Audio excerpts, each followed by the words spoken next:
mediodía. Ayer hemos asistido nuevamente a declaraciones del señor Samir Villaverde ante la Comisión de Fiscalización del Congreso, en las que no ha presentado ninguna prueba y de hecho ha lanzado algunas acusaciones bastante serias, como por ejemplo el origen de estos 20.000 soles que se encontraron en el baño de Palacio de Gobierno y que, según lo que ha manifestado Samir Villaverde, sería parte del cobro por los ascensos, que es una investigación que se está llevando a cabo. ¿Cómo se pueden tomar estas declaraciones y en qué medida deberían investigarse las declaraciones del señor Villaverde frente a la Comisión de Fiscalización? Muy buenas tardes. Gracias por la invitación. Yo creo que tienen que tomarse como lo que son.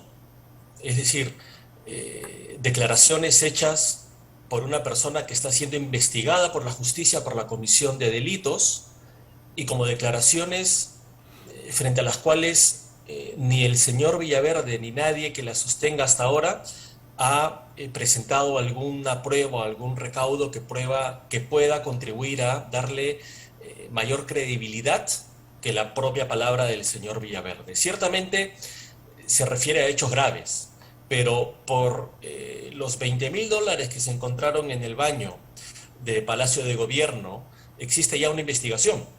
Por supuesto, esa investigación tiene que continuar y uno debería luego conocer cuál es el origen de ese dinero y si es que ese dinero forma parte de un monto mayor, como se está sosteniendo.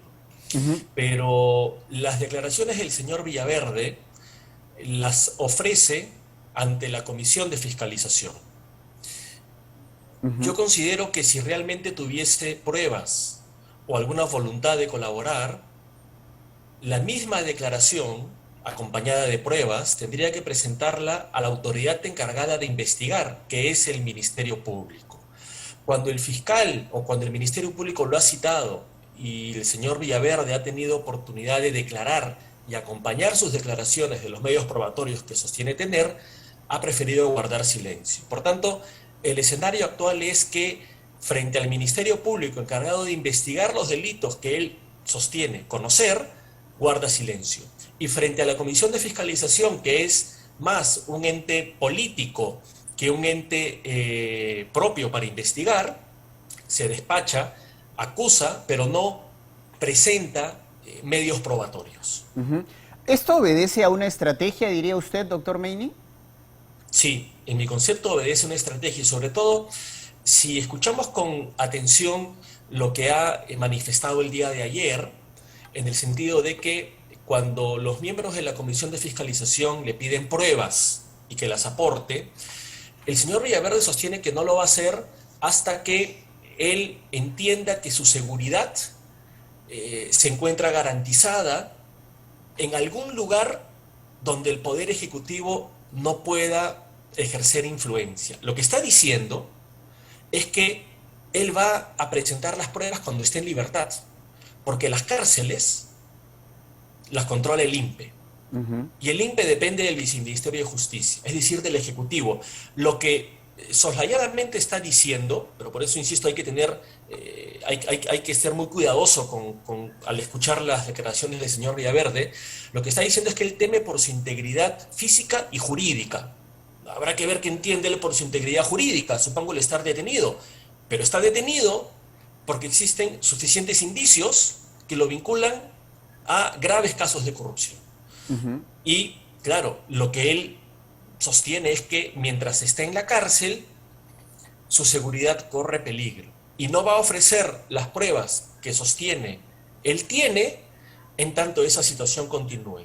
Lo que está diciendo es que si no le dan la libertad, no va a entregar esas pruebas.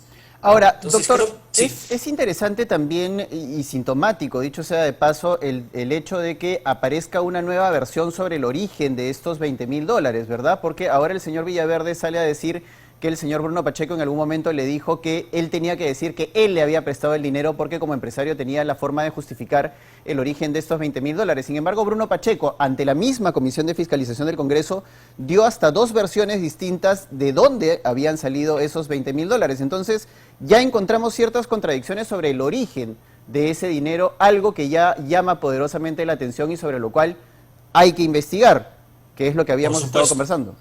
Sin duda, eso tiene que seguir siendo investigado y por supuesto, mientras el señor Bruno Pacheco permanezca en la clandestinidad, hay información que no se va a poder conocer o corroborar. ¿Eh? Llama la atención que recién hace pocas horas o el día de ayer se haya emitido una orden de captura nacional e internacional contra el señor Bruno Pacheco y contra Fray Vázquez Castillo, sobrino del presidente y también investigado y sindicado por actos de corrupción, digamos, el otorgamiento de contratos públicos en el Ministerio de Transportes. Digo, es raro porque lo normal hubiese sido que tratándose de personas que desde febrero están en la clandestinidad y que ya tienen una orden de detención, pues el Ministerio del Interior, la policía, hubiese actuado, era de esperarse, con mayor prontitud. Y ahora, si usted me lo permite, lo que entiendo yo pasa aquí es que es altamente probable que el señor Villaverde no tenga cómo corroborar gran parte de las afirmaciones que ha vertido. Por ejemplo, habla de 2 millones de soles entregados al presidente. No sé si es verdad. Habla de 3 millones de dólares entregados al presidente del Jurado Nacional de Elecciones. La primera pregunta sería, ¿y eso de dónde sale? Porque recordemos que el señor Villaverde, que se presenta como un empresario, es una persona que ha estado preso y condenado en 2 ocasiones. En el año 2009 fue condenado a 10 años por robo armado, a mano armada. Salió antes de que cumpla la condena y en el año 2013 fue condenado de nuevo por delito de colusión y delito de fe pública. Creo que una pregunta que deberíamos hacernos, ya que el señor Villaverde está hablando de fuertes montos de dinero, es cómo puede justificar él esos dineros o de dónde provendrían. Y también había que indagar cómo así el señor Villaverde, que ha sido condenado 2 veces por delitos que son graves, obtiene su libertad antes del cumplimiento de la pena. Entonces, creo que hay que, digamos, seguir investigando. Las declaraciones del señor Villaverde son serias, pero mientras no vengan acompañadas de material probatorio, son eso, declaraciones. A Claro. diferencia de lo... Sí. Y por otro lado también vemos en las declaraciones, yo la verdad es que estuve ayer buena parte de la tarde escuchando las declaraciones del señor Villaverde ante la Comisión de Fiscalización y uno escuchaba además una serie de, lo que se podría decir, una suerte de mensaje entre líneas, ¿no? Porque lanzaba una suerte de advertencia también para Karelim López, ¿no? Decía que era una operadora política del presidente, cuando Karelim López ha dicho lo contrario, pero del señor Villaverde. Entonces ahí pareciera que hubiera como una suerte de enfrentamiento entre estos personajes que buscan acceder además a la colaboración eficaz. Y no sé si usted estará de acuerdo con esta apreciación que yo tengo. En parte, mire, la señora Karelim López es ya colaboradora eficaz, según lo que ha declarado el propio doctor Rafael Vela. Por tanto, lo que ella ha declarado ha sido corroborado, no solo por la autoridad fiscal, sino ha sido avalado por el Poder Judicial. Por tanto, creo que no se puede comparar lo que ha dicho y ha aprobado, al menos para el Ministerio Público y para el Poder Judicial, la señora Karelim López con lo que ha dicho y no ha aprobado el señor Samir Villaverde. Lo cierto es que si se tiene en cuenta que el entorno íntimo del presidente de la República y muchos de los funcionarios que él ha nombrado, sobre ellos pesan sospechas, porque muchos no cumplen con el perfil para ocupar el cargo, han sido, como se ha dicho en algún momento, el pago de favores políticos, personas altamente cuestionadas, entre ellas el señor Bruno Pacheco, que está en la clandestinidad. Es probable que el señor Villaverde tenga información de diversos actos o contratos públicos que todavía no se conocen por parte de la opinión pública, pero que en este discurso pseudovelado que dirige el presidente de la República, este puede entender que tenga información que lo compromete a él o a su entorno. En un contexto en donde varios funcionarios públicos o algunos funcionarios públicos nombrados por este gobierno no cumplen con los mínimos de idoneidad y transparencia, esa hipótesis creo que también puede cobrar sentido. Así es. Doctor Meini, usted tiene amplia experiencia en el tema de las colaboraciones eficaces y usted ha trabajado en el sistema anticorrupción precisamente en la época donde cayó el fujimorismo y donde muchas personas se acogieron a la colaboración eficaz para concretar casos bastante fuertes y bastante sólidos contra una serie de personas que resultaron finalmente sentenciadas por delitos bastante serios. ¿Qué similitudes ve usted cuando escucha situaciones, declaraciones como la de Karelim López, como la del señor Samir Villaverde, o ve situaciones como la del señor Bruno Pacheco? Es decir, ¿se parecen en algo a las situaciones que usted ha manejado como procurador anticorrupción? Es decir, ¿cómo manejar los dichos de estas personas? Porque finalmente en la mayoría de los casos son dichos que de alguna manera se van a tener que probar.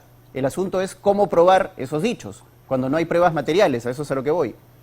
Sí, hay similitudes y hay grandes diferencias. Eh, el Fujimorismo, que cayó con la captura de Fujimori, perdón, con la renuncia de Fujimori y la captura de Montesinos, se encargó de copar el Estado. No olvidemos que coparon, después del golpe de Estado, el Poder Judicial, el Jurado Nacional de Elecciones, el Tribunal Constitucional, la Fiscalía de la Nación, tal vez con excepción de la Defensoría del Pueblo. El Fujimorismo copó el Estado a través de la compra de favores. Eso está acreditado en los Vladivideos. Por tanto, sí hay una diferencia frente a los actos de corrupción que se vienen conociendo de este gobierno. Pero hay una similitud también, que es que a pesar del tiempo transcurrido y a pesar de los gobiernos que han pasado entre el gobierno de Fujimori y el gobierno de Castillo, la corrupción en el entorno estatal y sobre todo con la adjudicación de obras públicas ha sido un rasgo común en los últimos años y en los últimos gobiernos. No solo en este. Fíjese la razón por la cual el señor Ollanta Humala y su esposa están siendo investigados y afrontan una acusación por el caso Lavajato.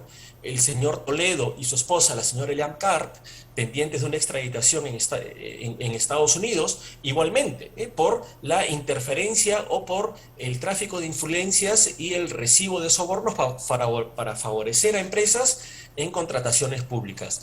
Eso es algo que, a pesar de los gobiernos, como país, como sociedad, no hemos estado en capacidad de revertir. Ahora, ¿cómo trabajar estas colaboraciones eficaces? Eso le compete al Ministerio Público. Y el Ministerio Público tiene buenos profesionales con mucha experiencia que llevan estos casos reservados de colaboración eficaz. Y no se trata de que la colaboración se da solamente a una persona que emite una versión que puede parecer verosímil.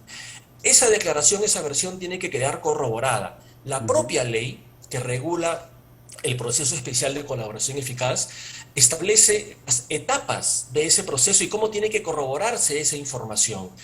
Y además, para que esto genere mayor seguridad, el convenio de colaboración eficaz tiene que ser aprobado por el Poder Judicial. Es decir, no es solo una cuestión de que el fiscal considere que las declaraciones se han probado a través de las pruebas que él conoce, sino que además una tercera persona que no participa de esas negociaciones, un juez o una jueza, tiene que aprobar ese convenio. Recién entonces se denomina colaboración eficaz cuando se ha probado, corroborado, no solamente el dicho, sino las pruebas que se han tenido a disposición. Claro, y en ese sentido, doctor, un poco para que el público entienda la complejidad de un trabajo de colaboración eficaz y de corroboración por parte del Ministerio Público de los dichos de los colaboradores eficaces, ¿cómo es el proceso? Porque muchas personas, mucho público que no domina el tema jurídico, lo que sucede es que dice, bueno, pero si ya lo dijo y la otra persona ha entrado en contradicción con lo que ya dijo la persona A, ¿no? Ya debería haber una conclusión o ya se debería llegar a una conclusión con respecto a esto que se ha declarado. No, expliquemos un poquito el trabajo de corroboración de los dichos de los colaboradores eficaces. A ver, quien se somete o quien solicita acogerse a un beneficio de colaboración eficaz, en primer lugar reconoce su responsabilidad penal por los delitos. Y a cambio de la información idónea, oportuna, verosímil, corroborable que pueda ofrecer, el Estado le ofrece un beneficio, que puede ser la atenuación de la pena y en algunos casos incluso la exención de responsabilidad penal. Todo esto está debidamente regulado en el Código Procesal Penal y la ley que regula el beneficio, el proceso especial de colaboración eficaz. ¿Cómo se corrobora la declaración de un aspirante a colaborador eficaz? de la misma manera en que en cualquier proceso judicial se corrobora la declaración de las partes. Es decir, por supuesto que es más sencillo si existe un video, un audio, que supere el estándar de la prueba lícita y puede ser incorporado válidamente como medio probatorio al proceso o a la investigación fiscal. En ausencia de esos medios de prueba, en los casos de corrupción suele ser frecuente que se llegue a corroborar la investigación a través del seguimiento del dinero. Los casos de corrupción implican por regla general el pago de un soborno y no de cifras menores. Por tanto, quien participa de un acto de corrupción sabe de dónde proviene el dinero con el que se pagó el soborno o a dónde ha ido a parar. Y ese trabajo de inteligencia financiera, que es un trabajo que implica en algunos casos colaboración internacional, el levantamiento del secreto bancario, cuando no el levantamiento del secreto de las comunicaciones, el levantamiento de la reserva tributaria, permiten al fiscal y luego al juez acceder a información que nosotros como ciudadanos no podemos conocer, ¿no? Pero a partir de esa información es que se puede ir corroborando las declaraciones de los aspirantes a colaboradores eficaces. Muchas gracias, doctor Meini.